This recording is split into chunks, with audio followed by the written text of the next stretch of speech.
Finance minister की नौकरी पाकिस्तान में बड़ी मुश्किल है, कोई बंदा उससे खुश हो ही नहीं सकता, ना तनख्वाहदार तबका, ना हुकूमत, ना वज़ीर आज़म, ना इस्टेब्लिशमेंट, सारे कहते हैं पैसे दें, और फाइनेंस मिनिस्टर का काम होता है कि डेफिसिट को काटना।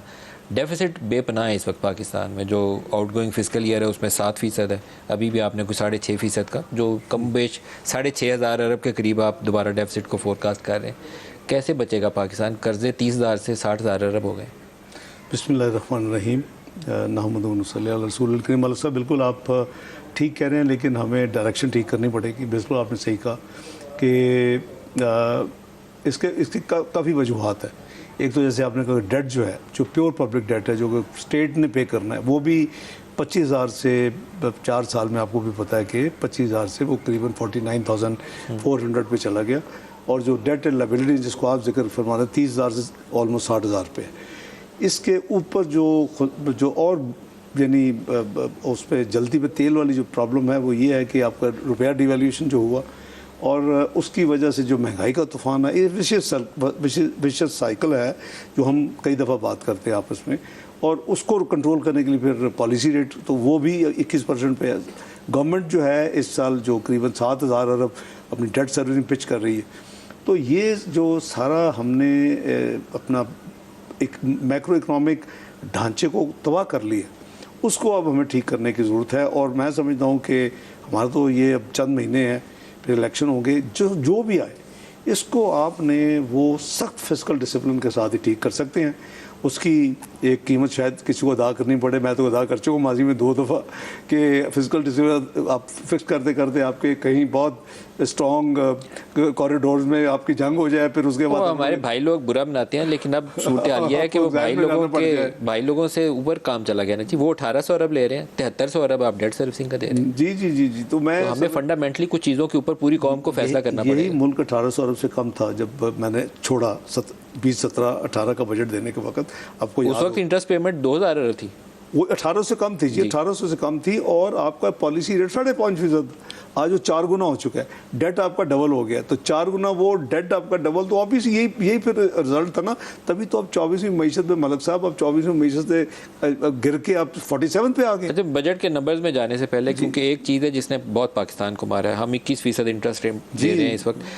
IMF जो है, हम कहते हैं हमने सारा कुछ कर दिया, IMF हमें फिर पैसे नहीं देता, वो कहता है $2 अरब की और फाइनेंसिंग कमिटमेंट लाओ।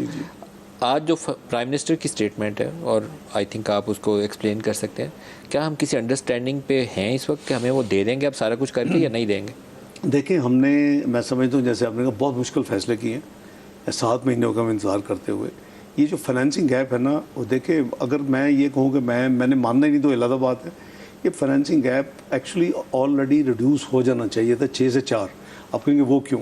6 उस वक्त कैलकुलेट हुआ था कि जब फरवरी में प्रोग्राम किया था, उस वक्त projected current account deficit $7 billion था।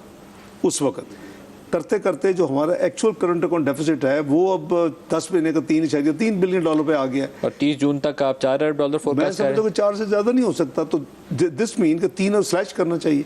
अगर 3 और ये कॉरस्पॉन्डिंग एडजस्टमेंट आना जी, अकाउंटिंग में तो होता ही है, फाइनेंस में। अब वो करें तो 6-3 रह जाता है, और 3 तो ऑलरेडी कमिटमेंट उसके पास है। सऊदीया ने भी लिख के दिया $1 अरब की और आपने देनी है। नहीं, वो भी है नहीं, यूए की है ना, यूए की है वो है, उसके अलावा भी है। वर्ल्ड बैंक का आपको याद होगा राइज 2 जो पॉलिसी प्रोग्राम है, जो कि यानी स्टेट में आपको पैसे मिलते हैं, वो रिफॉर्म्स कर लें, वो 4 साल से लटका हुआ था। मैंने पिछले चंद महीने में उसके मोस्ट डिफिकल्ट 4 प्रायर एक्शन थे, इंक्लूडिंग जो प्रोविंशियल फाइनेंस मिनिस्टर्स और सबको, जो harmonisation of general sale tax in Pakistan, वो सारा काम कर दिया हुआ है। तो वर्ल्ड बैंक ने इनको कंफर्म किया है कि आप जब आपकी बोर्ड मीटिंग हो जाएगी तो हम इनको 450 मिलियन दे देंगे। ये उन्होंने इंडिकेशन IMF को दे दी, कंफर्म कर दिया। बोर्ड मीटिंग की तो आपकी 450, और फिर आपको को फाइनेंसिंग मिलनी है AAIB से, एशियन इंफ्रास्ट्रक्चर। उन्होंने 450 उन्होंने को फाइनेंसिंग की थी, लेकिन उन्होंने 200 रीपर्पज करके फ्लड में आपको दे दिया। तो 250 वो है, 700 हो गया। जो आपके जिनेवा प्लेजेस है, उसमें जो कैश प्लेजेस है वो 350 मिलियन का, तो 1 बिलियन तो ये है। देखिए, मैं समझता हूँ कि ये फरवरी के एंड तक प्रोग्राम साइन हो जाना चाहिए था। 3 महीने इसको चेकिंग शुरू करने में लगाई, यानी आने में लगा दी। 3 महीने उसके बाद है, और वही बात है नहीं जी। आपको अब क्या तवक्को है आपकी? देखें, मैंने तो अब चूँकि मैंने आज अपना काबीना को भी बताया, मैं ये चाहता था आइडियली कि मैंने 5 क्वार्टर ऑफ सेंचुरी से मैं डील कर रहा हूँ, 25 साल से ज़्यादा हो गए। ये प्रोग्राम जो है ना गैर ज़रूरी तौर के ऊपर डिले हुआ है और जो हमने चीज़ें करनी थी वो भी कर दी, जो रिक्वायरमेंट है वो भी पूरी है इस वक्त। और इनको चाहिए था कि ये हमें जो ना प्रोग्राम SLA साइन करते, बोर्ड में लेके जाते। ये जो 2 बिलियन कह रहे हैं वो 2 बिलियन में ये रेज हो जाता। मलिक साहब, हमने $5.5 बिलियन यानी कमर्शियल बैंकों के लोन वापस किए हैं। अब आपकी जो स्टाफ लेवल एग्रीमेंट की और बोर्ड मीटिंग की एक्सपेक्टेशन क्या है, टाइमलाइन? मैं समझता हूँ कि और अभी 30 जून से पहले होगा, अगर होगा तो